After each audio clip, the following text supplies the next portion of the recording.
Hello குட்டீஸ், welcome to Nila's moral story. இன்றைக்கான story, ஒரு ஊரில் ஒரு ஏழை பெண்மணி இருக்காங்க. அவங்களுக்கு ஒரு சின்ன பையன் அப்படி அவங்க சாப்பாட்டுக்கே ரொம்ப கஷ்டப்படுற குடும்பத்தில் இருக்கிறாங்க. அவங்க எந்த வேலை கிடைச்சாலும் அதை செஞ்சு ஒரு கூலி வேலையாகட்டும், இல்லை ஒரு பூ கட்டுற வேலையாகட்டும், சமையல் வேலையாகட்டும், எந்த வேலைன்னு இல்லாமல் செஞ்சு அவங்க குடும்பத்தை பையனையும் அவங்களையும் பார்த்துட்ருக்காங்க. அவங்களுக்கு போடுறதுக்கு துணிமணி இருக்கோ இல்லையோ, நல்ல சாப்பாடு இருக்கோ இல்லையோ, இந்த குட்டி பையனுக்கு நல்ல ட்ரெஸ்ஸையும் சாப்பாடையும் வாங்கி கொடுத்து அந்த பையனை நல்ல விதமாக பார்த்துட்ருக்குறாங்க. நல்ல ஸ்கூல்லையும் இந்த பையனை சேர்த்தி படிக்க வைக்கிறாங்க.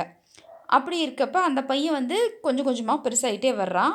ஆனால் இவன் கூட படிக்கிற மாணவர்கள் எல்லாம் பார்த்திங்கன்னா, அப்பா அம்மா இருக்கிறங்காட்டி, கொஞ்சம் வசதியாக இருக்கிற மாணவர்களாக இருக்கிறங்காட்டி அவங்களேருந்து இவனுக்கு தனியாக தெரிகிறோம் அப்படின்னு சொல்லிட்டு ஒரு தாழ்வு மனப்பான்மை இருந்துகிட்டே இருக்குது. அதனால் எப்போவுமே யாரு கூடயும் சேராமல் தனியாகவே இருக்கு. அப்படி இப்படி இருக்கப்போ தான் ஒரு நாள் பார்த்தா கிளாஸில் ஒவ்வொரு பொருளாக காணாமல் போயிட்டுருக்கு. எல்லாத்துக்கும் இந்த பையன் மேலே தான் சந்தேகம் அப்படின்னு சொல்லிட்டு சொல்கிறாங்க. ஆசிரியர்கிட்ட போய் இந்த பையன் தான் அநேகமாக எடுத்துருக்கணுங்க சார், நீங்கள் அவனை விசாரிங்க அப்படின்னு சொல்லி விசாரிக்க சொல்கிறாங்க. ஆனால் ஆசிரியரோ விசாரணையே பண்ணாமல் நீ தானே எடுத்த அப்படின்னு சொல்லிட்டு அந்த பையனுக்கு தண்டனை கொடுத்துட்றாரு.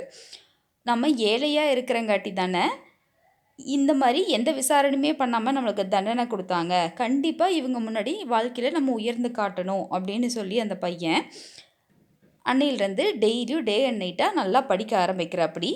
10வது 12வதுல மாநிலத்திலேயே முதல் மாணவனாக வர்றாப்படி, கலெக்டராகவும் ஆகிறாப்படி. எந்த ஸ்கூலில் அந்த பையனை அவமானப்படுத்தினாங்களோ அதே ஸ்கூலுக்கு அவங்க அம்மாவோட சீஃப் கெஸ்ட்டாக போகிறாப்படி.